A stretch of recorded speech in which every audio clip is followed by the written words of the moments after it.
Mahasiswa main balap dimanapun Anda berada. Gila ya, semalam HP saya nggak berhenti-berhenti karena semuanya ngomongin Ferrari, semua ngomong Ferrari. Jadi yang sering membuli Ferrari termasuk saya. Nah, ternyata IBM itu hati-hati ya. Itu singkatannya dari, sudah berubah sekarang saya. Apa itu? IBM tuh ini baru mulai. Waduh. Terus pula itu HP. Apa itu? Berubah lagi mas. Apa? House Podium. Waduh. Terus semalam saya lihat kenapa kok sampai Mercedes yang sudah dominan tahu-tahu jebol. Saya juga lihat tuh di shoot helmnya. Sponsornya apa itu? Meta. Meta. Apa ini Meta ini? Orang tua kan cari kamus. Ternyata asisten virtual kecerdasan buatan. Wajar kalau kamu DNF. Ternyata kecerdasanmu buatan. Bukan alami. Leclerc, cari lagi Leclerc. Kenapa Leclerc ini lagi booming di Indonesia? Nomor 16. Oh. Berarti 8 tambah 8 10 tambah 6 15 tambah 1. Ini guyonan apa ini? Kita ngomongin. Iya. Jadi ini gila ya. Ferrari ini ternyata memang merah darahku semua ternyata. Mas Dewo itu tifosi teman-teman. Jadi ketika Ferrari menang, langsung banyak koleksinya keluar lagi. Koleksinya nggak bisa keluar. Selain koleksi baju ya guyonannya juga keluar. Kenapa? Lama nggak bisa keluar karena Ferrari nggak menang-menang. Loh, itu kenapa yang saya mau tanya, saya jujur saya. Apa sumbangsih Kim Kardashian apa sumbangannya? Nggak tahu apa maksudnya? Ada hubungannya dengan Meta tadi. Kenapa Mercedes jagoan? Ternyata sekarang perangnya Formula One itu di software, betul? Iya. Wah, kasih aja Lewis Hamilton yang lama nggak punya pacar, kasih software yang sesungguhnya. Wah, Kim Kardashian software itu. Dan yang gila mah. Dan itu ciptaannya siapa, tahu nggak? Aduh, Nui. Kok bisa Nui? Coba lihat mobilnya Nui, banyak lekuan kan? Iya. Lekuan. Udah. Serius. Tuh kan, keluar semua. Serius. Ini serius. Karena kita jujur, kita butuh ya. Dan memang tadi IBM ini baru mulai. HP, House Podium. Bener Mas Dewo ini. Kenapa kan baru menang sekali tadi malam, tapi langsung mindsetnya tifosi langsung jauh lagi. Wah, bisa juara dunia ini. Jujur ya, ketika kamu WA bisa juara dunia. Jujur saya, ini menurut saya gila ya. Ini menarik kita bahas gitu. Kenapa? Harapan saya kemarin McLaren. Ya, yang bisa ngejar Mercedes. Iya kan? McLaren rasanya. Tapi Ferrari ini kan masih Ferrari kita masih bingung ya. Benar nggak ini gitu? Ketika Ferrari di jalan yang benar itu kita pun nggak yakin kan ya. Iya benar. Tapi ini ya tifosi berbahagialah setelah menunggu lama, khususnya Hamilton yang sudah nunggu berapa 2 tahun. Iya. Dan ini kemenangan pertama Hamilton bersama Ferrari. Waktu dia mau menang, saya langsung ingat, ntar dulu. Dulu Michael Schumacher itu menang pertamanya juga sama Ferrari gitu. Jadi ada paralelnya gitu ya. Ketika tahun 96 Schumacher kan dari 95 juara dunia di Benetton, kemudian ke Ferrari, dan waktu itu memang performa mobilnya jauh sama Williams, tapi bisa menang karena hujan. Karena waktu itu balapan di saya ada fotonya nih. Jadi balapannya itu hujan parah dan waktu itu rainmeisternya adalah Schumi. Nah, Hamilton ini beda. Hamilton ini menang. Ada yang bilang pasti karena virtual safety car. Iya. Pace. Karena mobilnya cepat dan karena strateginya berani. Ini sesuatu yang lama, kombinasi dua ini. Kombinasi mobil cepat dan strategi jitu. Ini lama nggak muncul di Ferrari. Biasanya kan menang karena ya memang pace-nya lagi unggul kayak gitu. Jadi strateginya apa aja Ferrari menang. Tapi kapan, ayo teman-teman, saya aja nggak inget. Kapan Ferrari menang karena strategi? Ini kayak kita ke Bali zaman Schumi. Yang Todt, kemudian Ross Brown. Ya kadang-kadang kita ngapain sih Ferrari sampai keluar masuk pit sampai 3 kali. Iya. Dulu kan gitu kan? Dulu kan mereka itu bisa memikirkan yang kita nggak bisa mikir gitu. Betul. Yang lain 2 stop, dia 3 stop menang. Yang lain nggak berhenti, dia memilih pit stopnya. Waktu itu sempat ngakali aturan pit stop setelah finish kayak gitu. Jadi ketika lap terakhir mau finish itu dia bisa melakukan di Inggris tahun berapa itu 2000 sekian atau 90-an atau 2000. Yang jelas Ferrari ini dulu terkenal strateginya hebat, Rory Byrne, Ross Brown ya kan waktu itu. Yeah.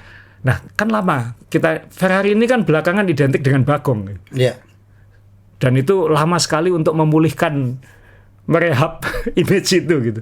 Dan tadi malam itu waktu Lewis start pakai soft aja saya sempat mikir, serius? Biasanya kan yang kayak gitu tuh yang agak ke belakang kayak Leclerc misalnya.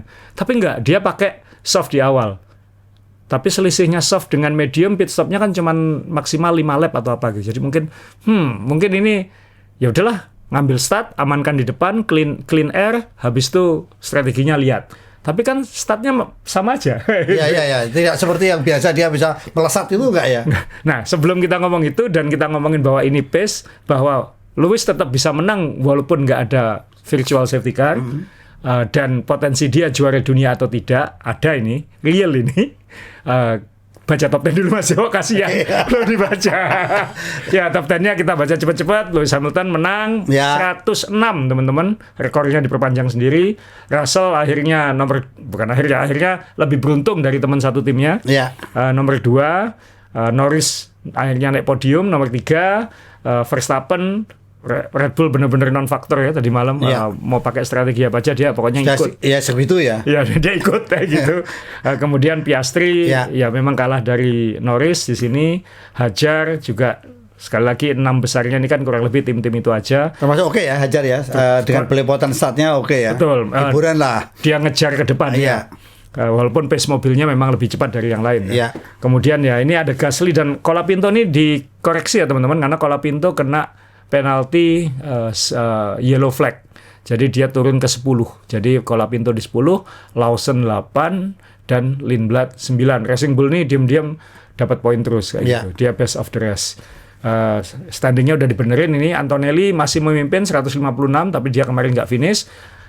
Hukum probabilitas apa secara Russell akan terjadi pada Antonelli itu kita bahas sudah diambil semuanya.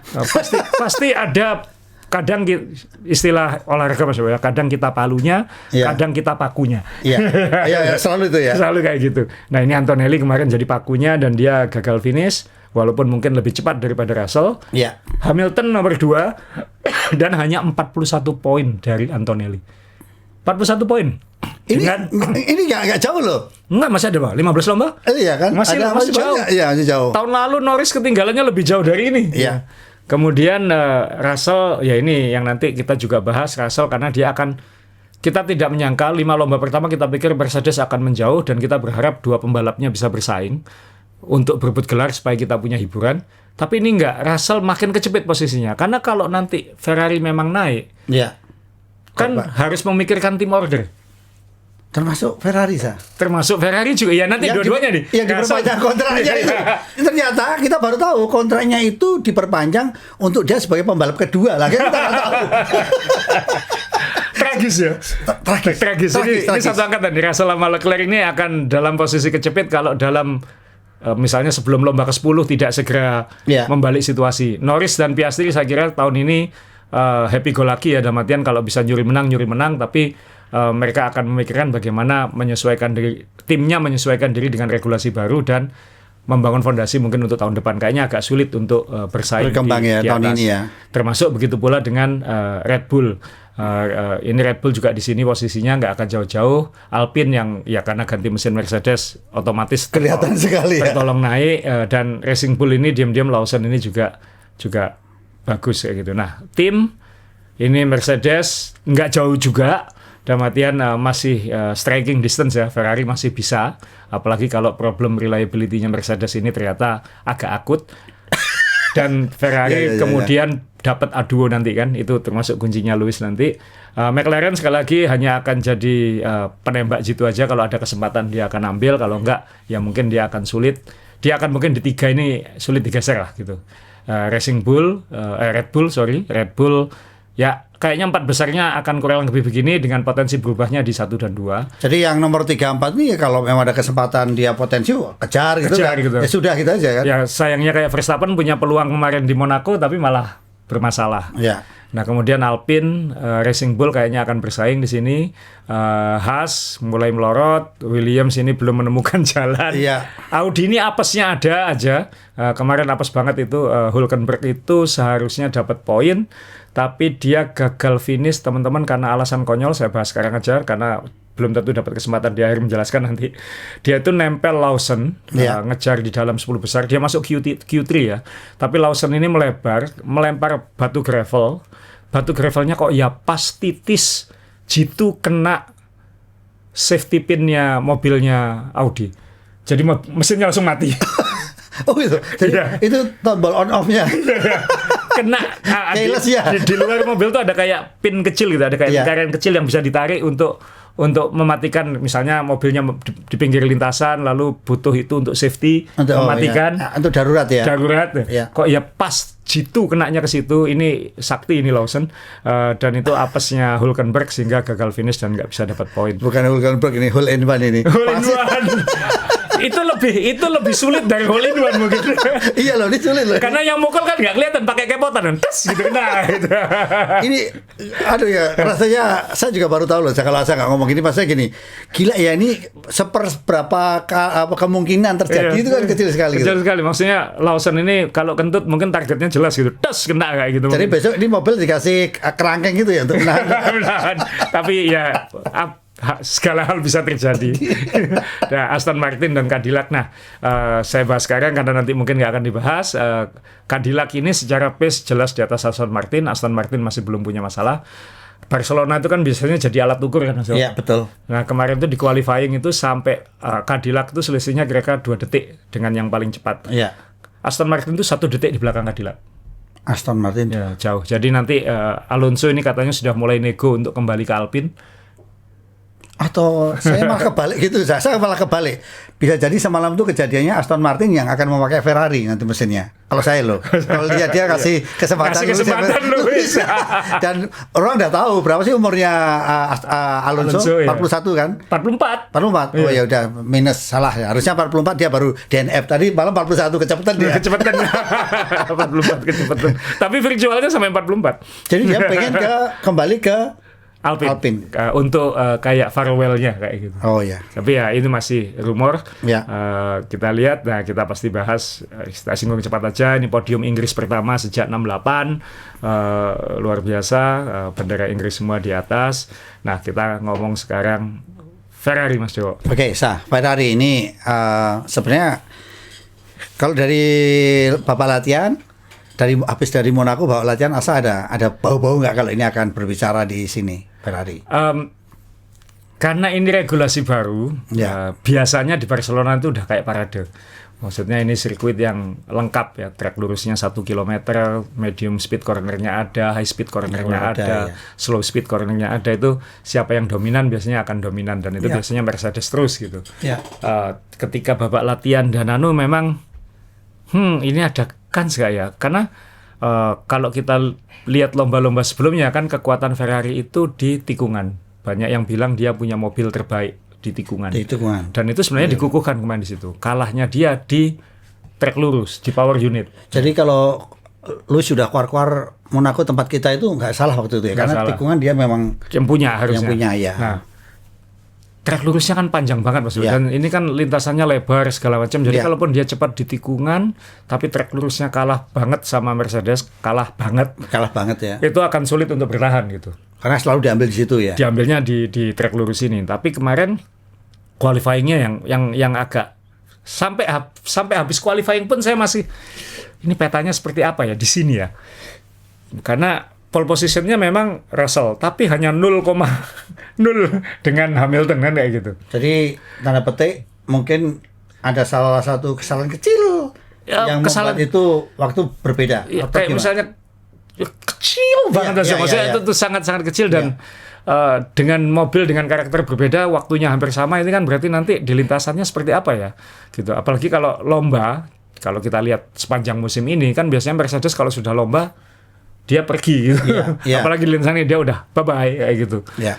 Harapannya Ferrari kan semua selalu bilang startnya lebih baik daripada Mercedes kemarin di Monaco mungkin sulit karena Monaco itu sempit sekali dan dari garis start ke tikungan pertama hanya 200 meter atau malah nggak sampai kayak gitu. Nah Barcelona ini kan ada kesempatan bagi Lewis untuk ngambil, setelah itu bertahan di depan. Yeah. Tapi startnya kan nggak, startnya Mercedes sudah menemukan cara untuk start lebih baik. Jadi sebenarnya benar-benar sampai start itu saya masih, wah ini menarik juga ini. Karena kan petanya ini masih Ferrari punya kans, mungkin 60% Mercedes atau 70% Mercedes, tapi Ferrari punya kans. Cuman kayak gimana ya? Dan ada faktor X-nya Mas Jo kemarin itu. Ini panas banget. Dan ini salah satu lintasan yang paling boros ban. Boros ban dalam artian karakter aspalnya sekaligus karakter tikungannya. Karena tikungan cepat dan medium speed itu kan mengikis ban kayak gitu. Nah setiap balapan itu kadang-kadang kan Pirelli menyiapkan ban-ban yang ini lebih keras karena di sini boros atau ini kemarin ban normal atau ada? Sama Pirelli dibuat satu step lebih empuk. Lebih empuk? Ya. Malah lebih boros lagi? Lebih boros lagi dibanding tahun lalu. Ya. Jadi mungkin Pirelli melihat tahun lalu balapannya boring, strateginya monoton, tahun ini aku bikin lebih empuk. Ayo. Siapa bisa membuka variasi strategi memang. Yeah. Cuman kan tahun ini kan ada regulasi baru power unit yang hampir 50-50 Mas Jo. Kita kan nggak tahu nanti track lurusnya kan tinggal tekan tombol aja sekarang, bukan pakai baterai kan, bukan lagi kayak dulu yang semua mobil ngambil tikungannya hampir sama dan kalau sudah kereta-keretaan susah nyalip kayak gitu. Nah tahun ini kan banyak variabelnya gitu. Yeah. Yang kalau kita lihat di lomba pertama ada Yo-Yo Racing lah, Mario Kart lah. Walaupun belakangan tim-tim mulai makin pinter, makin sama menggunakan bateri deployment-nya sehingga makin yo-yonya udah nggak kelihatan lagi kayak gitu kan. Karena sudah tahu caranya semua kayak gitu. Sudah pinter. Jadi tetap ini kalau tanda kutip kalau kita kemarin main di taman yang sempit terus, Albert Park agak sempit, Suzuka meliuk-liuk jalannya agak sempit, China mungkin agak terbuka, tapi semua masih belum tahu harus ngapain. Monaco sempit lagi. Nah ini kembali ke lapangan terbuka lagi kayak gitu, yang kita bisa berlarian bebas gitu. Nah variabel X ban ini yang saya nggak nyangka atau mungkin saya nggak mikirin karena kita semua terlalu memikirkan deployment strategi baterai dan lain-lain. Seneng lihat ada variasi pit stop itu. Cuman kan kita nggak tahu ini 3 stop semua. Apa sih ada nggak yang berani 3 stop ini? Kita semua tahu waktu qualifying ban soft itu hanya bisa dipakai untuk 1 hot lap. Sorry, 3 stop ini menurut Asa kondisi karena lagi ada mobil yang ada safety car atau mungkin memang apa ya? Ini kayak apa kayak orang kreativitas mendadak ini belum. Ini sulit menjelaskannya pakai grafis ya. Saya usahakan sebaik mungkin saya menjelaskan. Ini sirkuit 66 lap ya. 66 lap kalau dibagi 3 berarti 2 stop itu kan 22 kayak gitu. Kemudian untuk mencapai waktu terbaik selama 66 lap menggunakan 2 stop, itu kan mereka menghitung pakai ban apa karena harus pakai 2 jenis ban yang berbeda. Nah, itu mereka akan mikir, tapi ban ini cuman misalnya medium hard. Ban hardnya yang stint karena dia pakai medium di awal, dia mungkin nggak bisa 22. Kan kemarin hitungannya aja maksimal 18 misalnya. Berarti kan ini yang sisanya harus dibagi 2. Berarti kan kalau ban hardnya cuma bisa tahan 20, nggak sampai 25 lap bagaimana? Berarti harus dihemat. Harus dihemat itu gimana? Kamu mau dihajar 10 lap habis itu bertahan hidup, yang itu degradasinya langsung kalau digrafisin langsung anjlok turun begini, atau kamu menghemat dari awal sehingga turunnya mendarat mulus begini.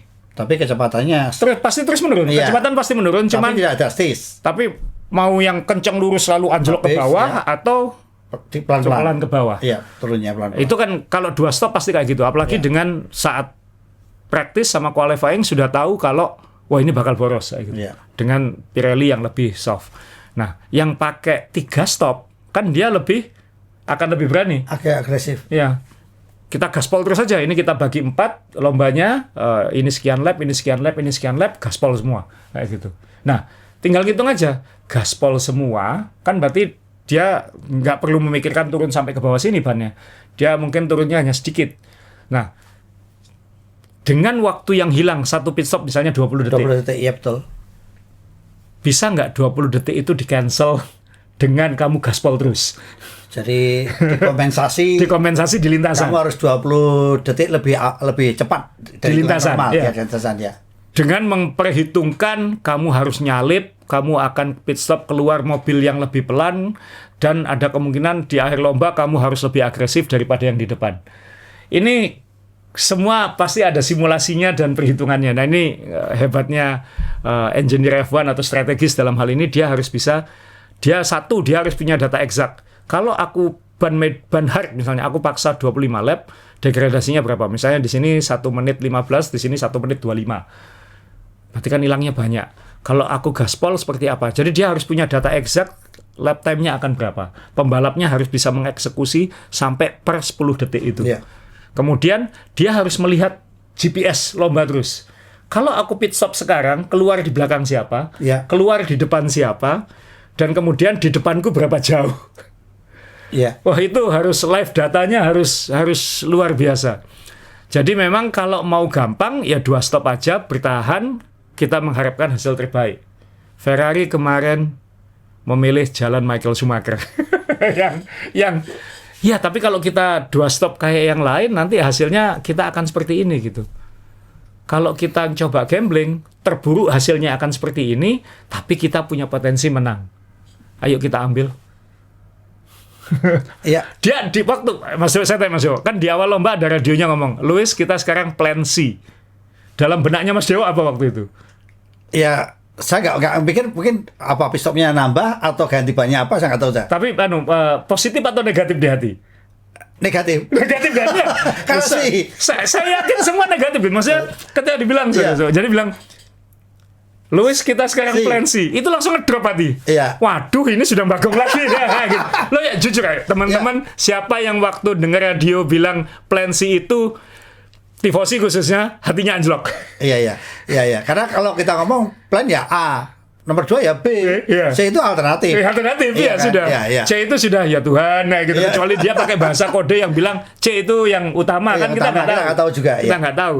Jadi saya langsung buka aja nih misalnya strateginya Lewis kan. Jadi ini kayaknya grafis ini lebih berbicara daripada semua foto dan highlight lomba teman-teman.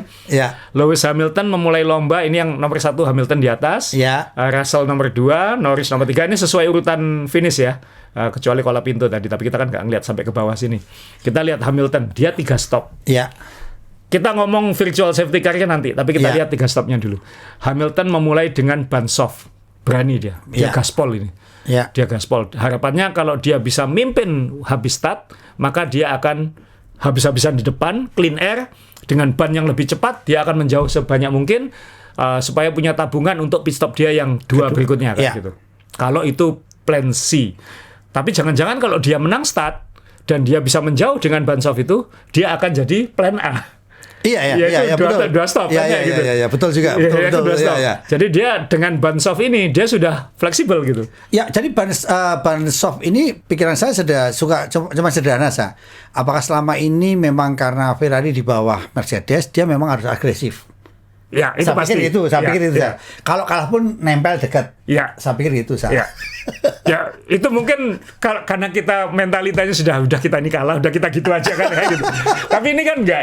Ini Ferrari sudah dari awal sudah, kalau main catur, dia sudah naruh pion pertama yang bikin orang bingung.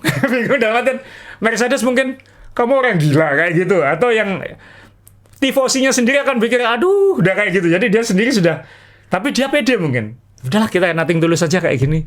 Kalau ini Bagong ya sudah, kita sudah terkenal Bagong kok. Tapi kalau misalnya ini berhasil kan kita bukan Bagong loh ya kayak gitu. Kita sekarang kayak gitu. Iya, sebentar Sa. Ini berarti ada yang disimpan selama babak latihan dong kalau dia berani kayak gini. Ya punya ban hard yang fresh, tapi rata-rata punya ban fresh sih masuk, pasti punya. Dia punya medium fresh kalau salah. Misalnya kemampuan mobil, masuk akal nggak disimpan dulu? Ini dia, mereka pasti punya perhitungan lap time kita dibandingkan dengan Mercedes. Kalau ban hard, ban medium, ban soft kira-kira begini.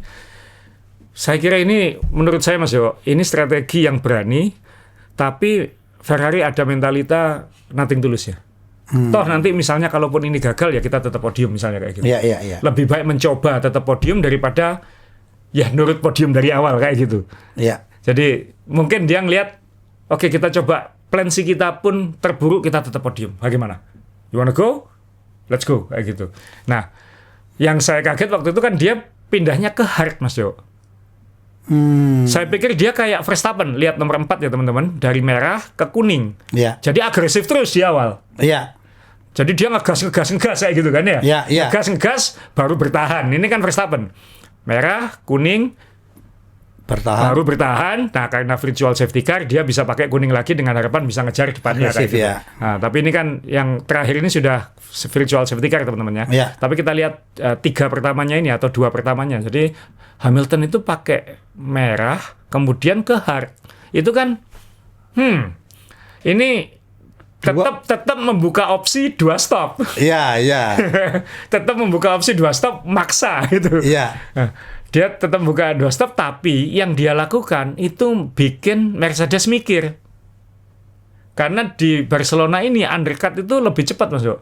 Karena kalau dia pit stop duluan, dia keluar lap dia berikutnya kan pakai ban yang lebih kencang. Iya. Semakin lama kita nggak pit stop, ban kita makin pelan. Betul. Jadi undercut harus segera direspon. Iya. Nah, waktu itu kan Mercedes mungkin waktu itu setelah Hamilton pit stop, Mercedes ini mikirin Norris. Oh iya, sempat Karena Norris nempel terus. Yeah. Norris ini pakai strategi, aku nerima wis. Aku lebih pelan daripada Mercedes, tapi aku bisa nempel terus dengan harapan Mercedes ada bermasalah. Pokoknya strategiku Mercedes ngapain, aku ngikut gitu. Atau aku nyoba undercut Mercedes yang dilakukan Norris kan gitu. Dia nyoba undercut si Antonelli kan waktu itu. Iya, atau kalau kita tahu juga dua Mercedes pasti berebut dan itu kadang-kadang membahayakan. Siapa tahu juga itu peluang ya. Nah, Russell kan ngomel. Kalau aku tahu kita akan ngerespon Lewis, aku ngegas dari awal.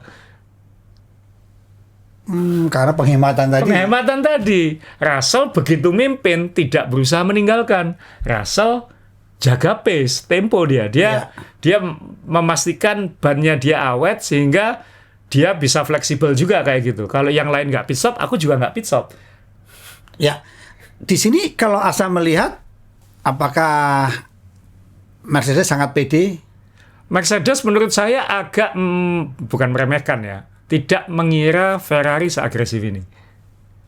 Plus dia karena Ferrari agresif dan McLaren menempel, dia bukan bingung, tapi dia harus memutuskan merespon yang ini atau merespon yang ini.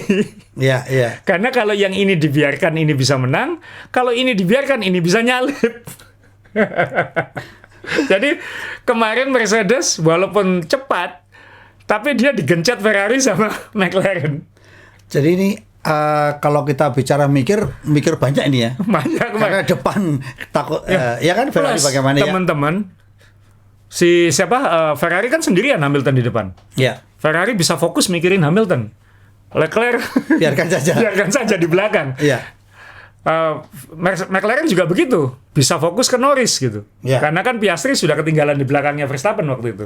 Jadi bisa mikirin Norris sebagai tim order gitu, sebagai papayanya dia. Norris yang akan diutamakan untuk ngejar 2 Mercedes. 2 tim ini fokus satu pembalap. Mercedes harus mikirin kalau kita masukkan, karena nempel ya waktu itu ya, kalau kita masukkan Antonelli duluan, Antonelli undercut Russell. Itu masalah juga. Karena yang start duluan Russell. Makanya Russell dimasukkan duluan. Iya. Untuk cover Norris kan kayak gitu. Iya. Baru setelah itu, jadi akhirnya serba salah kan. Ya ini teman-teman, itu situasional lomba itu ngeri ya kayak gitu. Nah, ketika situasinya develop, ketika Ferrari komit ke plan C, dan dia kan ini dua putihnya Ferrari ini digaspol ya. Sedangkan putihnya Russell ini kan dihemat. Lebih panjang. Ini si Lewis masuk lagi lap berapa ini? 27 atau 28. Dia ganti ban medium, digaspol lagi. Jadi ada periode overlapping antara lap 28 sampai 37 ini sebelum Russell pit stop 36-37 ini, di mana Hamilton tuh 2,5 detik per lap lebih cepat daripada Russell karena dia pakai ban medium yang fresh, sedangkan Russell pakai ban hard yang sudah hampir habis. Dan itu ngikis waktunya cepat banget ya. Kalau kita hitung 5 lap 2,5 aja udah 12,5 detik sendiri. Iya. Gila. 12,5 detik sendiri. 12,5 detik sendiri. Itu presisinya saya lupa ya. Cuman Nah setelah itu kan Russell mau nggak mau pit stop sekali lagi. Dia harus memikirkan bukan hanya memikirkan Norris tapi juga Antonelli kan. Karena Antonelli lebih cepat ngejar dia terus.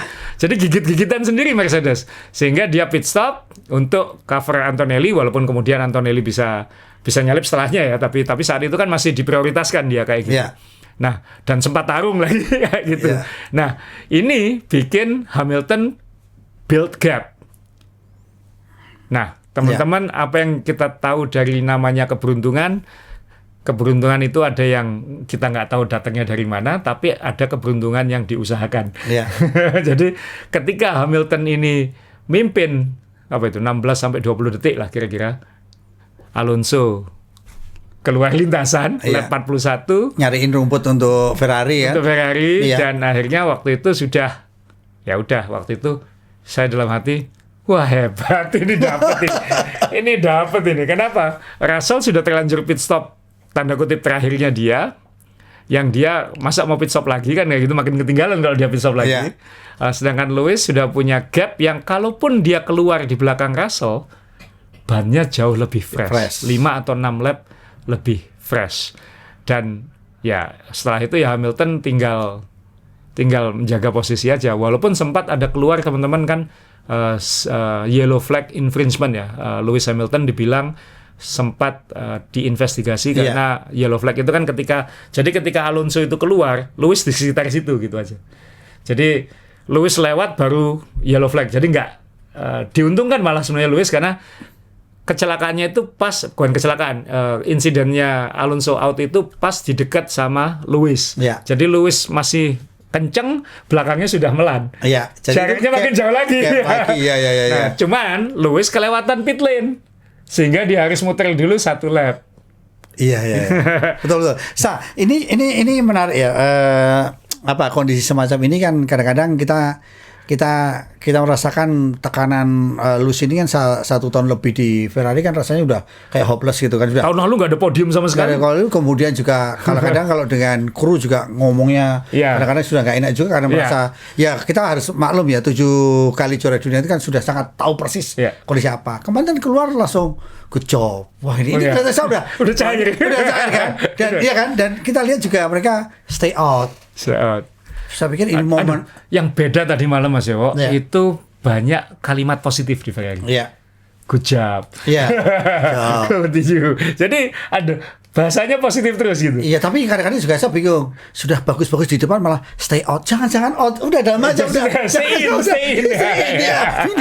Jangan stay out. Tapi oke loh itu ya. Jadi kan kadang-kadang kita dengan memikirkan berapa lap terakhir ada safety car misalnya. Itu kan orang kadang-kadang udah ngambil. Ya kita ngambil waktu Lewis Hamilton lawan Max itu kan lap-lap terakhir disuruh masuk ganti ban soft, itu kan kadang-kadang kan semalam itu kan suruh bertahan, dan benar kan berapa terkikis oleh safety car. Dan dia menjauh sebenarnya waktu itu.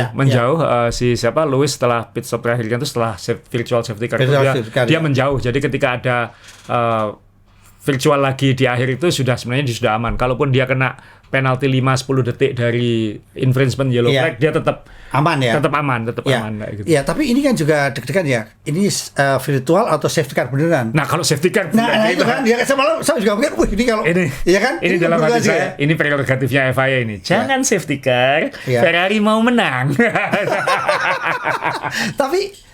Tapi saya juga kadang-kadang berpikir waktu Max Verstappen menang lawan Lewis itu kan juga banyak yang bilang kenapa dikeluarkan safety car gitu kan. Tapi kan banyak juga yang ngomong waktu itu jurinya saya yang masih itu kan waktu itu kan balapan harus berakhir green flag ya. Itu juga menarik loh ya saya. Ya itu wasit Mas Yo, 50-50 call.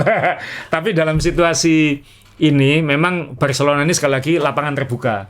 Jadi apalagi saya nggak tahu ini beruntung atau timing atau apa, Alonso itu out dekat dengan exit safety-nya Marshall. Jadi cepat Jadi tidak perlu misalnya harus diderek dulu satu tikungan, itu nggak perlu. Dia bisa langsung ditarik minggir. Saya pikir saking hafalnya Barcelona, Alonso saja mendekati pintu keluar. Antonelli juga mendekati pintu keluar. Tidak terlalu banyak. Antonelli itu agak mendadak, kok ya pas dekat pintu keluar. Tapi saking mereka tuh hafal semua. Jadi ini kan tidak merugikan balapan itu. Antonelli ini juga pas. Jadi memang ya nggak perlu full safety car karena dengan cepat bisa dikeluarkan kayak gitu. Nah ini kan lapangan terbuka kayak gitu. Cuman ya yang Mercedes tadi kita ngomong Mercedes kecepit, dia memang akhirnya kecepit karena dia harus memprioritaskan Russell karena Russell memimpin. Tapi jangan sampai Antonelli disalip belakang. Jangan sampai karena kita menjaga perasaan kedua pembalap kita ini Hamilton nggak menang. Hamilton menang. Jadi memang kemarin Toto kan setelah lomba bilang, mungkin kita sudah harus menerapkan tim order ini karena kalau seandainya kita tidak membiarkan dua pembalap ini tarung kemarin, mungkin Russell bisa menang di luar virtual safety car ya kayak gitu ya. Cuman ya mungkin mereka tidak menyangka Ferrari bisa seagresif itu. Dan ini kan juga ada benarnya juga dengan mereka berdua tarung itu kan sebagai penonton kita seneng ya, lihat asik ya. Tapi berapa ban yang terkuras? Berapa ban yang tergerus? Iya. Kan? Kelihatan kan bannya Antonelli kalau nggak salah itu sudah graining kan yang sisi kanan kayak gitu. Sehingga ya memang ya itu tadi pilihan pilihan strategi tadi gitu. Ini Antonelli nggak ada tapi Antonelli kan mirip dengan Russell ya. Jadi ya ini kuningnya Hamilton itu fresh. Itu saat putihnya Russell dan putihnya Antonelli sudah melemah, sudah terkikis ya. Dan ketika di hari lomba ya ini ban ini lebih fresh daripada ban ini kayak gitu. Nah itu ya Ferrari Ferrari strategi. Ini mirip dengan Ferrari era Schumacher kayak gitu yang out of the box-nya keluar kayak gitu. Jadi tapi ini kita lihat juara dunia yang ya maaf ya selama pembalap top masuk Ferrari kan kadang-kadang selalu hancur kan, selalu hancur kan. Vettel, Alonso ya. Iya kan? Itu kan kita lihat ini lucu pun saya pikir sama nasibnya gitu kan. Tapi dengan kemenangan Monaco kemudian Barcelona, Asa melihat bagaimana ini? 2 kali runner up kemudian menang. Jadi ini Lewis trennya bagus banget ya. 2 juara 2 kemudian menang. Lewis apakah bisa juara dunia? Ya kalau kita ngomong matematis ya pasti bisa, masih bisa. Cuman kan itu kan matematis. Realnya kan Mercedes masih paling unggul. Iya, Mercedes paling unggul. Tapi ini ada beberapa faktor yang bisa menguntungkan Ferrari gitu. Satu, Ferrari mungkin bisa fokus ke Lewis sekarang karena situasi di klasemen. Dan Lewis lagi klop-klopnya sama tim. Lagi lagi hangat, sampai dia ngomong ini bononya saya sekali itu kan lagi apa ya, saya benar-benar ngeblend gitu ya saya. Lagi benar-benar ini timku sekarang. Kita ngomong Leclerc habis ini ya. Ini timku kayak itu. Dan itu dia bisa menggandeng narik powernya Ferrari ini, ayo ke aku kayak gitu. Jadi arah developmentnya sudah ke dia, ini sudah kelihatan ke dia. Misalnya soal rem, dia selalu pakai carbon industry, rem buatan carbon industry sejak di McLaren dan Mercedes. Dia pakai Brembo di Ferrari setengah mati tahun lalu, dan tahun ini dia pindah ke carbon industry. Dan itu nggak ada masalah ya, karena Brembo itu kan identik dengan Ferrari. Cuman ya saya nggak tahu deal-dealan di balik layarnya seperti apa kayak gitu. Dan itu yang kemarin diomelin Leclerc di Monaco kan, aku pengen kayak Lewis kayak gitu. Karena karakteristiknya segala macam, dan sekarang sudah bukan lagi mobil ground effect. Lewis sama sekali nggak sukses pakai mobil ground effect. Dia cocok pakai mobil yang seperti sekarang yang insting masih tanda jalan. Kutip pantat lebih terasa kayak gitu ya. Instingnya masih jalan ya. Ya bisa dikepot kayak gitu ya. Nah ini yang dia lagi on. Dia sudah dapat engineer yang kayaknya klop, yang sudah sepemikiran sama dia kayak gitu, yang bahasanya sudah positif, yang sudah tidak lagi bikin dia stres di mobil kayak gitu, dan itu membuat mereka mungkin bisa bikin strategi, karena kalau komunikasinya lancar strateginya kan jadi lebih enak.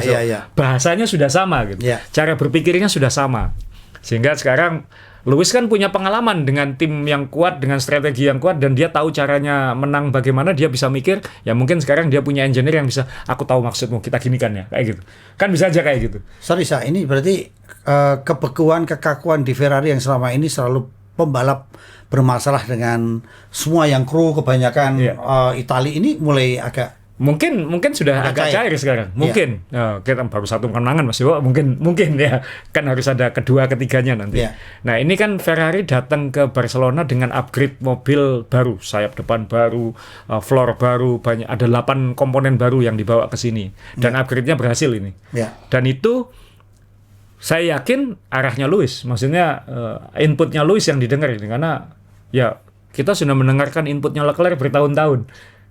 Dan begitu saja. Ya, buktinya kan nggak juara dunia. Nah, mungkin kita perlu otak yang berbeda kayak gitu. Dan saya yakin tidak, apalagi Vasseur kan menggantungkan masa depan dia juga di Lewis. Vasseur ini yang dulu membesarkan Lewis, ikut membantu membesarkan Lewis di Formula 3000 atau GP2 atau F2 sekarang itu. Dan sekarang bos Ferrari yang membawa dia ke sini gitu. Jadi kan Lewis, kalau kamu menang, aku juga selamat di Ferrari. Kalau prinsipalnya menggantungkan nasib pada pembalapnya kan ya pasti arahnya akan ke situ. Bahwa Leclerc ditekan jangka panjang itu urusan lain. Kita butuh menang ini kayak gitu. Nah, jadi kayaknya arahnya sudah Ferrari ke Lewis. Plus teman-teman, komentar setelah lomba ini dari beberapa pembalap, misalnya Lando Norris bilang Ferrari ini punya mobil terbaik. Itu diingatkan lagi. Khususnya di slow sama medium corner. Ini cepat. Kalahnya mereka itu di track lurus. Dan itu terkait power unit, khususnya ICE, internal combustion engine. Dan kita semua sudah tahu bahwa internal combustion engine terbaik di F1 sekarang menurut FIA adalah Red Bull. Nomor 2 Mercedes, Ferrari nomor 3, dan Ferrari dapat 2 kesempatan upgrade tahun ini. Power unit, Mercedes upgrade 1, Ferrari upgrade 2. Red Bull nggak bisa upgrade. Norris sudah bilang Ferrari kalau punya mesin yang kuat. Dominan. Jadi dari situ aja kita lihat, ini silakan para tifosi penggemar Ferrari mulailah bermimpi. Boleh syukuran. Boleh mulai punya HP lebih tinggi. Ada yang DM saya, wah perlu pengajian nih Om. Ketawa. Ini gila ya orang-orang yang ternyata memang banyak yang selama ini darah merah tapi diam. Ini muncul. Saya yakin podcast ini penontonnya akan lebih banyak dari episode lain karena setiap kali Ferrari menang itu minimal 5.000 lebih banyak. Itu gampang. Itu Ferrari, khususnya fans lama sebelum Drive to Survive ya, at least 50% tifosi. At least 50%. Dan kita ingat saya zaman-zaman Ferrari dulu itu kan karena kebebasan, punya duit, punya sendiri, pengembangan. Lah adunya itu menurut Asa ini kira-kira menurut Asa akan digunakan dengan tepat atau enggak ini? Ya bismillah.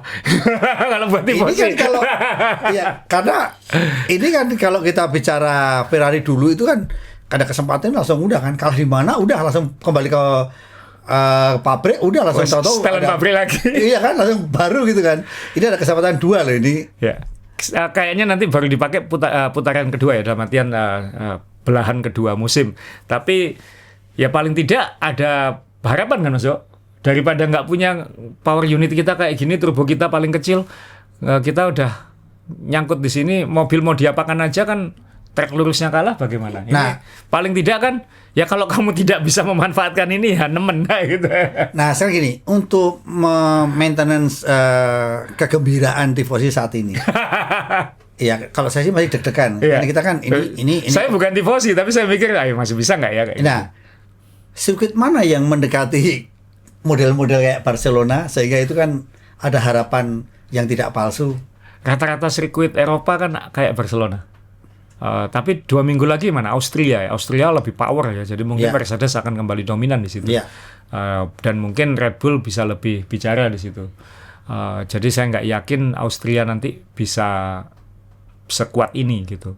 Apalagi Austria itu sirkuitnya simple Mas, tikungannya patah-patah. Jadi nggak ada kelok-kelokan seksi yang bikin Ferrari itu optimal atau maksimal. Jadi saya nggak yakin Austria nanti bisa. Tapi setelah itu kan mungkin ada gitu. Pokoknya bukan yang lurus panjang kayak Baku, gitu-gitu aja. Kecuali nanti saat Baku aduonya sudah dipakai kan, itu lain lagi. Jadi ya kita lihat aja. Monza, ya mereka pasti sangat berharap aduonya udah dipakai sebelum Monza karena itu lurus-lurusan. Ferrari akan jago di Belgia itu nanti kalau misalnya memang setelannya pas dan upgrade-nya pas, apalagi kalau sudah ada 2. Jadi ya kita masih belum berani ngomong lah satu lomba. Tapi kansnya ada. Ingat, ini matematis saja ya, kita kembali ke matematis Mas Jo. Hanya 41 poin, kita nggak ngomong konstruktor ya, kita ngomong pembalap, karena Hamilton ngejar juara dunia ke-8, mecahin rekornya Michael Schumacher, dan itu hanya 41 poin. 41 poin itu kan nggak sampai 2 lomba kemenangan. Jadi kalau begitu kan, kalau Asa bilang begitu, Russell juga punya peluang dong ini. Semua masih Mas Jo. Kalau sekarang semua kan masih. Pusing kan ini akhirnya benar-benar Mercedes pusing benar. Betul. Nah, yang menguntungkan Hamilton nanti kalau Ferrari bisa tegas Hamilton, Mercedes kan belum paten mengutamakan Antonelli. Ke siapa? Ya. Nah, kita ngomong sekarang, kita geser ke pembalap yang nasibnya kepepet ya Mas Jo ya. Kalau kita ngomong Hamilton kan wah positif terus pasti. Remember who you are. Ingat kamu itu siapa kayak gitu. Wah, juara dunia 7 kali segala macam. Nah, bahasanya Leclerc kan beda Mas Jo. Leclerc ini barusan memperpanjang kontrak, tapi 2 lomba terakhir belepotan, nabrak, melebar. Ini aja saat lomba jam melebar kayak gitu-gitu dia masih benar-benar kayak bahasa Jawanya gupuh gitu. Maksudnya aku ini harus ngapain gitu. Nah, dan dia sendiri udah bahasanya juga udah mulai negatif gitu. Ini dari Autosport saya ambil, saya merasa malu setelah mengecewakan begitu banyak orang yang mendukung kami. Pasti sangat sulit rasanya mendukung saya sekarang kayak gitu. Jadi bahasanya sudah down. Wah, dia nggak punya buzzer. Ini setelah qualifying kan ya? Nggak punya buzzer ya. Betul buzzer ya. Betul buzzer ya. Iya kan? Dan dia bahasanya sudah down gitu. Dan kalau misalnya Lewis nanti di depan dia lagi 2 lomba ke depan misalnya. Selesai ya. Apalagi saya lihat 10 lomba. 10 lomba itu prioritas order itu sudah kelihatan. Nah, kalau misalnya nanti 2 lomba, 3 lomba lagi, 4 lomba maksimal dia tidak bisa membalik situasi, Ferrari akan all in ke Hamilton. Ini kan problemnya kan kayak rem dan lain sebagainya. Kebetulan Lewis sudah nyaman dengan rem baru. Bukan hanya rem ya, seluruhan ya, mobil. Yang dikeluhkan kan salah satu kan itu ya, settingan dan sebagainya. Nah, sementara Lewis sudah nyaman, dia baru mau pindah. Apa nggak kedodoran juga ini? Saya kira nggak pindah. Saya yakin punya opsi masuk. Lewis. Maksudnya dengan dia settingan model Lewis, apakah dia ikut? Maksudnya baru ngikut sekarang kayak Iya kan, ini kan juga gak gampang pindah. Dia butuh waktu lagi ya. Iya kan? Dan apalagi kita ngomong sepersekian ribu, sepersekian ratus detik insting kan pembalap. Betul, iya. Jadi feel-nya dan nggak ada testing kan? Iya. Nggak ada testing. Dia akan mencoba itu di babak latihan.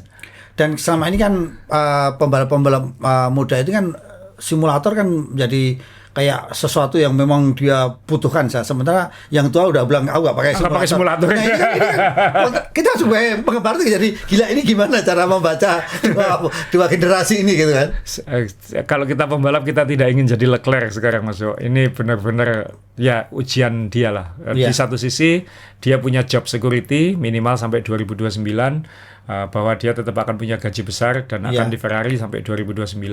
Di sisi lain adalah aku ini kan anak emas kan yang yang kontrakku jauh lebih panjang daripada Lewis.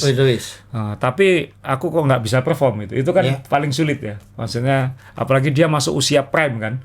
Seangkatan dia coba Norris sudah juara dunia kayak gitu. Yang lain kan siapa? Russell sekarang berat juga. Nah, ini dari Leclerc izin kita geser ke Russell Mas ya. Russell ini kan barusan merayakan lomba dia yang ke-100 di Mercedes. 100 race di Mercedes. 4 musim full ya kalau sekarang berarti 4 musim lebih sedikit. 5 musim berarti. Dan itu yang termasuk saya tahun lalu awal tahun ini bilang ini tahunnya Russell. Tapi ini sudah berapa? 7 lomba dan 7 lomba dan dia masih mencari jati diri lagi karena di Kimi Antonelli yang umur 19 tahun sudah menang 5 kali, dia baru menang sekali. Di saat Kimi mobilnya rusak, dia nomor 2, dia nggak bisa menang. Dan kalau kita lihat, kita dengar ucapan radionya Russell sepanjang lomba ya kemarin atau lomba sebelumnya, kayak orang yang nggak percaya. Maksudnya nggak percaya itu nggak percaya sama timnya. Kamu giniin aku, ini maksudnya apa? Aku kan jadi terancam oleh Kimi. Aku nanti gimana? Jadi dia second guessing dirinya sendiri terus gitu. Jadi dia tidak membalap dengan keyakinan penuh, hati tenang bahwa timku akan mengutamakan aku. kerasa loh Mas Yo, waktu di radio dia itu kamu mau tahu gitu tadi saya gas dari awal. Jadi kayak nggak ada yang berarti Russell ini bukan prioritas. Atau benar juga ya, Russell tidak prioritas, tapi Russell sangat tergantung sama tim gitu kan. Iya sekarang iya. Iya kan, tidak berani misalnya kayak tahu gitu saya gas, kenapa nggak gas dari tadi? Iya, tahu gitu saya gas aja dari tadi, ngapain saya ngemat ban? Kalau produk yang tipenya pemberontak kan kadang-kadang bandel ya. Bandel kan, bandel. Gitu kan. Iya kan. Dan dia tidak punya job security kayak Leclerc, Mas. Tahun depan dia bisa digeser. Jadi minggu lalu itu ada pertemuan antara bukan minggu lalu ya, antara Monaco dan Barcelona. Ini ada pertemuan antara Max Verstappen dengan semua petinggi tertingginya perusahaan Red Bull. Dan itu kan pasti ngomongin masa depan. Dalam artian kamu tetap di sini atau kamu mau pindah kayak gitu. Ya. Jadi dan belum ada bocoran itu. Nggak ada bocoran, dan kalaupun sudah diputuskan, Russell pasti sudah tahu. Tapi kan omongannya asal tadi sempat bingung ya. Padahal tahun ini saya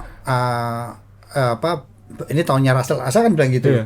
Kan udah kenyataan ini. Jadi tahunnya dia untuk dia omongin gitu. Kalau kita ngomong konspirasi ya, mungkin Toto Wolff tahu, semua jagoin Russell. Aku pasang Kimi. Aku yang nentuin. Makanya kan tebakannya saya benar kan. Tahun ini tahunnya Russell, udah kan jadi tahunnya dia untuk diomongin gitu. Untuk diomongin. Ini kan benar kan. Jadi ini kan kasihan juga untuk Russell ya. Jadi kasihan. Ini apa ya, saya generasi emas itu ternyata kadang-kadang memang tidak akan menjadi omongan kalau dia tidak di tim yang tepat. Nasib. Iya kan? Ya hidup. Kayak semalam pun saya juga bingung Mas. Ferrari menang aja saya ikut bodoh kok. Kenapa? Pecah telur. Kapan kuda bertelur sampai kok jadi bodoh saya bilang gitu. Juga gitu. Nah, ini apa yang harus dilakukan Russell? Ya nggak ada pilihan, dia harus gaspol. Kalau ini balapan 7, tadi saya bilang balapan ke-10 kan 3 lomba ke depan dia harus membalik situasi. Austria nanti harusnya makanannya Mercedes, dia harus memastikan dia dominan dari Kimi.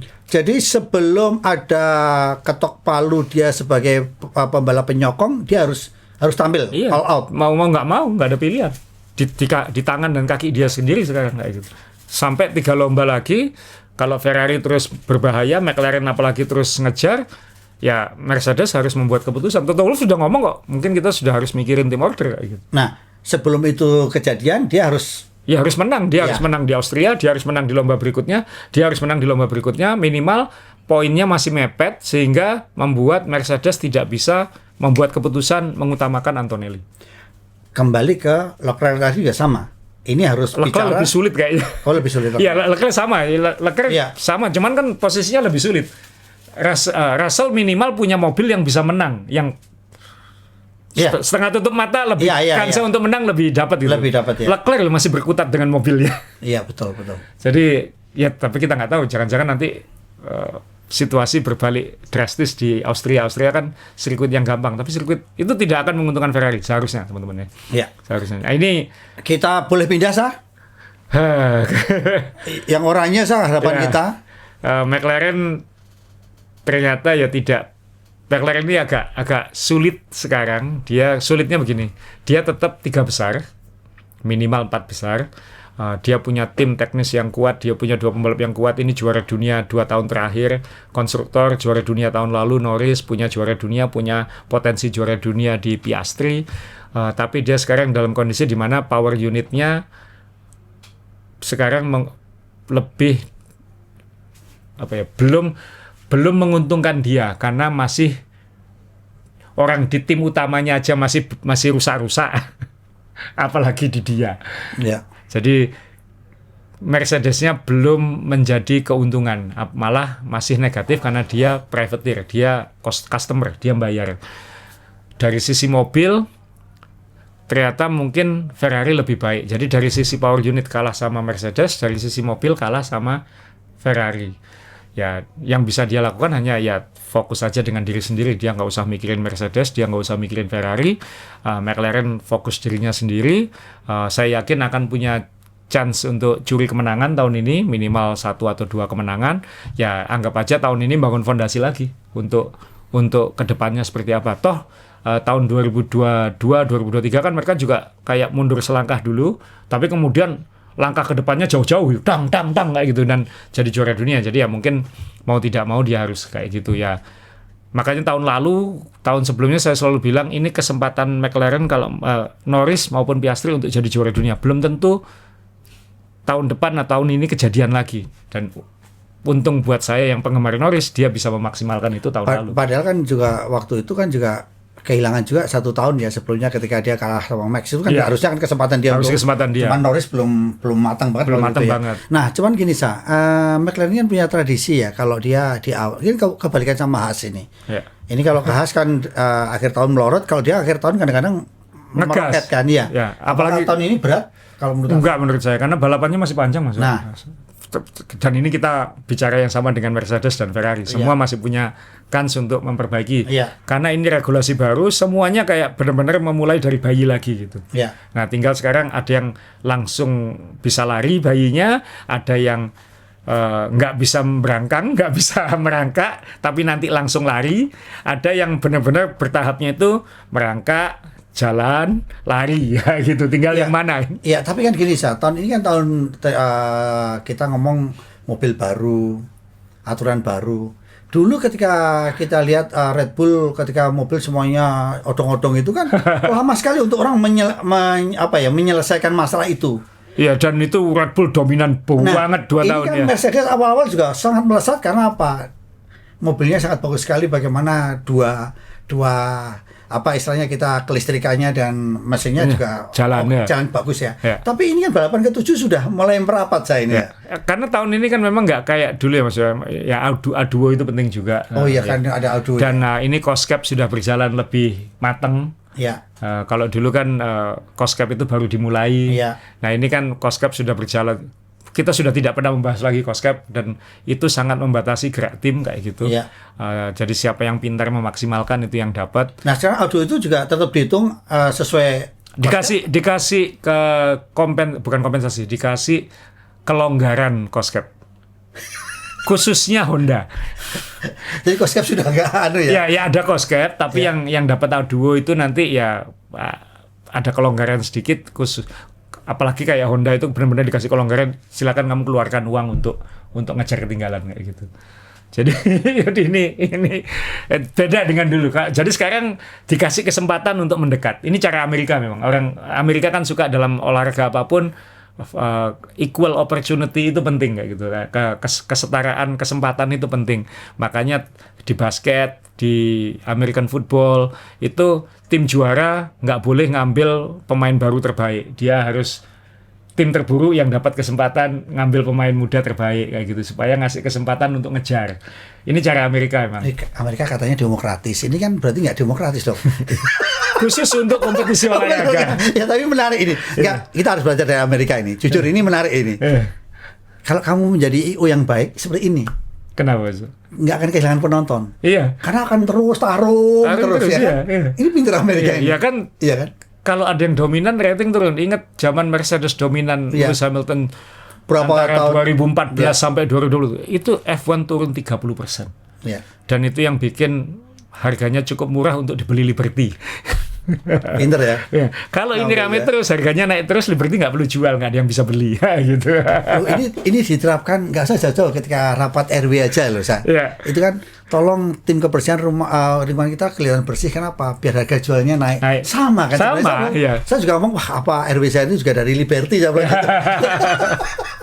Oke, ini jadi McLaren kita masih menunggu keajaiban juga ya. Bukan keajaiban, yang nunggu step by step, nunggu momen. Iya, dia kan paling jago kalau upgrade-nya itu kan oke ya dari yang terpuruk. Jangan-jangan Norris ini kan jago di Austria maksud. Nah kayak gini kita perlu juga kan. Norris ini kan track recordnya jago di Austria. Jadi ya siapa tahu nanti di Austria malah penantang utamanya Mercedes malah McLaren. Ya kita lihat. Atau Red Bull tadi yang asal. Atau Red Bull karena di kandang sendiri ya. Iya. Ya ini masih. Ya saya suka juga sih setelah 7 lomba kita masih ya kita tahu Mercedes dominan menang 6 lomba pertama itu agak deg-degan tapi bayangin nih Mercedes akhirnya bukan Mercedes yang menang tapi situasinya lebih ketat. Ini kayak Mercedes tuh menang 6 dari 7 tapi nggak dominan. Paham ya? Kayak kan ada dia menang 6 dari 7 dan dia tuh jauh. Dia nggak menang hanya karena 2 mobilnya tabrakan sendiri atau apa kayak zaman Rosberg sama Hamilton dulu gitu. Ini kan enggak. Ini dia dominan tapi kita tifosi penggemar McLaren kayak saya itu punya hope. Punya hope. Ya nggak tahu lah nanti. Terus ya ini tadi Red Bull. Red Bull bagaimana sah? Asa bilang apa no noise? Apa itu maksudnya? No noise itu maksudnya teman-teman, ayo kita mau ngomongin Red Bull apa sekarang? Loh, karena saya juga bingung waktu Asa WA, ini Red Bull no noise. Katanya hybrid. Hybrid. Kok sudah ganti mas? Kok jadi pakai listrik sekarang gitu kan nggak mungkin gitu. Jadi teman-teman ada momentum ya tiap lomba itu kadang kalau Haas finish di peringkat 4 kita harus bahas ini ada apa. Kalau Red Bull finish nomor 4, kalau itu ada masalah besar, ya kita bisa bahas. Ini nomor 4 karena dia nomor 4 gitu. Maksudnya dia tidak bersaing di depan, tapi juga nggak diganggu di belakang. Jadi mau ngomongin apa? Kadang-kadang kalau teman-teman ada yang komen, ini nggak dibahas sama sekali. Ya memang sekarang aja media sosial, Google aja ada algoritmanya, ya mohon maaf, Red Bull di balapan ini algoritmanya nggak nyampe ke kita sekarang. Nggak muncul di beranda gitu. Ya ini makanya orang-orang yang punya bukannya kita nggak suka Red Bull, cuma mau bahas apa teman-teman? Oh ya, Verstappen finish nomor 4 ya Dik, tenang. Mau apa? Mau dibilangin nanti bisa menang? Nggak bisa. Mau nanti dibilang lebih jelek? Nggak juga. Terus mau diapain? Makanya orang-orang yang punya penyakit jantung seperti saya ini ya harus punya cadangan. Kalau nggak Red Bull ya Ferrari gitu. Ini yang Ferrari diomong ya alhamdulillah. Udah nggak usah satu-satu terus aku dibela-belain sampai bisa-bisa nggak usah gitu. Nah, tapi Red Bull ini dengan kondisi yang maaf ya terpuruk ya. Timnya kan memang kita udah ini kan benar-benar sekarang universitas Red Bull lah, semuanya udah diambilin orang itu. Bisa berkembang nggak? Karena yang paling menyakitkan adalah dia dinyatakan punya ICE terbaik. Itu jadi Ford-nya dong yang hebat. Iya, Ford kan cuma nempel nama, yang hebat ya Red Bull-nya. Oh, powertrain-nya ya. Powertrain-nya ya. Jadi tim yang waktu dibangun itu ternyata hebat juga. Hebat ya. Maaf ya, mengalahkan Honda dong sekarang ini. Iya, kan itu ngambil orang Honda, ngambil orang Mercedes, ngambil yang lain kayak gitu. Iya, ini kita agak kejebak juga ya. Kita pikir, oh iya ya lupa kita kalau ini bukan Ford tapi ini hanya tempelan. Ini kan powertrain yang dulu sempat kita waktu digagas itu kan serius loh ini mau buat sendiri. Iya. Dan ini hasilnya. Power unit Pak, ICE internal combustion engine-nya dianggap yang terbaik di F1 dan tidak dapat A2. Berarti dia harus memaksimalkan di mana ya mobilnya, chassisnya segala macam, kemudian software-nya mungkin kelistrikannya apa electrical engine-nya segala macam. Nah ini Adrian Newey aja ya nggak kurang bisa membau ya. Coba kalau ini ditempelkan ke dia kan juga bisa bicara lain kan? Iya. Betul nggak? Iya. Betul nggak? Kalau ini nempel di Aston gitu? Iya, cuman Aston cuman Aston ini masalahnya semuanya kayaknya itu kayaknya dosanya bosnya kayaknya kalau kayak gitu itu udah. Kutukan gitu? Nggak tahu. Loh, apa Formula One juga mulai klinik? Karena saya juga pikir Formula One juga harus klinik juga. Iya. Kenapa waktu Kim ngambil handuknya Kimi dikembalikan, kok nggak dilangkai 7 kali dulu? Akhirnya dia apa sekarang? Semalam lempar handuk kan? Lempar handuk, iya. Iya kan? Oh, berarti kan dulu ini kita agak ke gosip sedikit. Ya. Kim Kardashian itu dikenal sebagai atlet skiller. Dia pernah pacaran sama bintang American football. Saya kok tahu namanya ya, Reggie Bush. Sialan, berarti saya baca dulu. Reggie Bush ini top, karirnya hilang. Orang nggak tahu dengar sama dia. Setelah nikah sama dia ya. Ya. Terus kemudian dia dengan pemain NBA. Nah, ini saya nggak tahu namanya, lupa namanya. Pemain New Jersey Nets waktu itu. Pemain itu karirnya hilang. Hilang juga. Jadi ketika dia kemudian dia ya dengan Kanye segala macam ya setelah itu. Tapi kemudian dia dengan Lewis Hamilton kan banyak yang. Lewis bilang nggak hilang tapi. Lewis malah jago.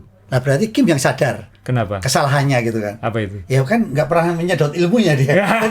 Yang lainnya kan mati kan. Mati ya. Jadi dikasih ilmu dia. Dan gitu, mungkin itu handuk ada suoknya. Jawab bilang. Iya, From Kim to Kimi. Iya, ada kliniknya. Kamu nggak finish nanti di Barcelona. Kamu akan lempar handuk. Lempar handuk kan menyerahkan istilahnya. Enggak, gara-gara kan ya Kardashian ngambil handuk itu di Monaco untuk ngelap karena panas banget, kita tahu panasnya dia nggak sadar juga mungkin. Formula One kemudian ini. oleh Kimi dijadikan konten, dibilang have you seen my towel? Ya Kimnya bilang awas kamu ya anak kecil, suwuk kasih kirim. Kita nggak tahu kenapa bukan untuk Russell menang, pacarku yang menang. Iya. Kejadian loh ini. Bener. Makanya kan lempar handuk tadi menyerah dia. Ini semalam menarik ya. Kita lihat Alpine ini udah tim sekelas Team ini udah sekelas tim besar semalam. Udah pakai tim order dia. Sudah mulai berantem soal tim order ya. Ya ini mimpi loh. Jadi tim besar dia udah belajar tim order. Nah, Alpine bagaimana dengan kehadiran Flavio Torri ini? Ya Flavio garis keras, tangan besi, jadi apa yang dia pegang biasanya sukses. Dulu tim ini waktu namanya Benetton jadi juara dunia karena dia. Ketika hancur karena dia. Kemudian comeback lagi kan juga sempat sebelum dia di ban kasus Singapore Gate itu kan, dia sempat naikkan lagi juga kayak gitu. Jadi ya mungkin ya memang dan dia sudah berhasil membawa sponsor besar tahun depan, Gucci. Dan jangan kaget kalau Alonso nanti akan ke situ lagi untuk minimal farewell-nya. Sekali lagi tim ini. Alonso, maaf dah. Kok Alonso bukan kan Lewis Hamilton, kalau ada Gucci ini kan dia paling seneng kan. ya Alonso gak identik dengan fashion. Cuman kan Alonso tetap salah satu yang paling populer di dunia. Di situ, ya. Dan Alonso ini historinya bersama sampai hari ini Alonso masih di-manage oleh Briatore. Masih. Ini yang membesarkan Alonso dulu adalah Briatore. Jadi mungkin nak kamu balik ke sini untuk farewellmu sekaligus untuk ngangkat nama Gucci kan, ada sponsor kan harus besar. Daripada Gasly masih ada di situ. Jadi kalau Alonso nanti datang, berarti kan Gucci bawa sponsor yang membuat Alpine tidak butuh pay driver tanda kutip. Sehingga Colapinto yang bawa sponsor mungkin tidak lagi dibutuhkan. Kalau dia punya Gasly dan Alonso kan dia punya kombinasi yang kuat ini. Colapinto pasti bisa bawa sponsornya ke tempat lain, jadi kita nggak tahu kemana nanti. Cuman ini tim sudah minimal sekarang aku belum kembali kuat, tapi steppingku udah kelihatan, langkahku udah kelihatan, prospekku akan lebih baik, atau prospekku bisa lebih baik. Dan itu cara situ ya. Ketika dia, walaupun dia pabrikan, dia egois ya. Sudah dihilangkan, kita ngambil mesin yang sudah teruji. Dan ternyata sekarang berbicara gitu kan. Ya kan tahun lalu dia nggak dapat apa-apa Mas. Tahun ini dia minimal 5-6 besar. Berarti dapat duit lebih lagi. Terus dapat sponsor lagi. Ya kan berarti dia, kalau sebagai bisnis dia plus. Tinggal performanya bisa dinaikkan lagi atau tidak. Kan tetap olahraga itu bisnis ya. Nah ini Gasly kita tahu salah satu pembalap paling konsisten tahun ini sudah, dan mungkin lebih konsisten daripada Albon, daripada Russell dalam hal ini. Dia sudah pernah menang, dia kemarin sudah dapat podium lagi di Monaco, walaupun nggak jadi naik podium karena saat itu yang naik podium Hadjar, dan tetap sedih ya. Kamu podium Monaco, iya, tapi kan aku nggak naik podium gitu. Apalagi dia juga orang Prancis yang dekat situ, dan dia bilang naik podium di Monaco itu bisa menjadikan karir seseorang, dia bilang kayak gitu. Jadi ya memang ada apesnya mungkin, cuman ya Alpine on the up. Cuman secara mobil kan dia belum teruji karena dia sekarang dapat 5 poin, peringkat 7, peringkat 6, peringkat 8, kita sudah bilang hebat ya, tapi kan dia nggak teruji bertarung di depan kan, itu dia harus mengulangi lagi proses itu gitu. Nah ini yang kita tunggu, tinggal ya siapa tahu nanti bisa ya. Kalau Racing Bull ini benar-benar jadi tim ini benar aman. Saya ini benar-benar jadi tim junior yang baik gitu. Nah itu aja mungkin yang di sini. Satu terakhir Mas Yo, ini bicara soal generasinya Russell yang apes, Albon ini saya sendiri jadi agak kurang srek dengan statistik ini, karena Albon sudah menjalani 96 lomba bersama Williams, dan itu berarti menjadi pembalap yang membalap paling banyak dalam sejarah Williams. Padahal Williams itu identik dengan Nigel Mansell, identik dengan Juan Pablo Montoya dulu misalnya kayak gitu. Sulit dipercaya kok ternyata pembalap yang paling banyak balapan di situ adalah Albon. dan belum berbicara dan belum memberi apa-apa dalam sains yang baru tahun lalu aja sudah ngasih podium kayak gitu. Ini yang agak tragis. Jadi kita nggak tahu nanti silly season ke depan akan seperti apa. Tapi ya kembali untuk penggemar Ferrari penggemar Ferrari kita akan tadi saya mau nampilin sedikit Toyota juara Le Mans cukup. Kemudian Lewis Hamilton. Apakah Lewis dan Ferrari bisa jadi world champion? Jawabannya adalah why not. Jadi kita tunggu. Kita tunggu, termasuk ada 2 ini kita tunggu juga. Ya, kita tunggu. Nanti, ini teman-teman kan ini safety jersey-nya Ferrari yang dipakai habis lomba. Ada Cadillac lagi ternyata saya punya. Tunggu kuisnya ya. Jadi ini menarik. Jadi kalau tadi kembali ke William, ini hasil survei cukup mengagetkan karena tim ini adalah tim termasuk yang paling populer di Surabaya. Kenapa? Karena selalu menolong orang. Di belakang kita ini William Booth. William tadi ya. Rumah sakit. Belakang kita ini ada William Booth. Rumah sakit William Booth ya. Ya teman-teman, terima kasih. Semoga ini sudah bisa menjawab harapan teman-teman karena banyak yang pesan khusus untuk Ferrari dibahas gitu kan. Oh iya pasti, ini Ferrari semua ini nanti. Ini kita Ferrari semuanya gitu. Semoga terus bahasnya Ferrari terus gitu. Biar saya bangunnya cepat semangat gitu. Iya. Teman-teman beda ya kalau Ferrari menang maksudnya. Ya saya senang lihat orang-orang yang saya bisa lihat kan kalau kita ini haus dan nggak ada minimarket gitu kan. Iya. Ketika kita ketemu minimarket dan membuka lemarinya ada yang dingin itu kan seger kali gitu. Oase gitu. Iya. Wah semalam tuh nggak di grup tuh nggak ada yang komen apa-apa. Tegang semua. Ada yang ngomong nyeletuk. Tegang ya. Setelah menang dung. Oh dasar. Selamat buat seluruh tifosi khususnya tifosi di Indonesia. Ya. Moga-moga harapan Anda tahun ini kalaupun tahun ini nggak juara dunia itu bersaing menjadi juara dunia dan itu fondasi baik untuk tahun depan. Ya kita ngomong tifosi ini jangan sampai kembali ke Bagong ya. Tifosi ini kan karena dipelesetin tifus sana tifus sini. Harapannya udah besar di sana kalah. Tapi semalam ini memang ya luar biasa untuk Lewis Hamilton dan pace-nya bagus, strateginya hebat. Ya, oke. Kita jumpa lagi Asa. Terima kasih Asa. Terima kasih teman-teman. Ya. Sampai jumpa dan salam.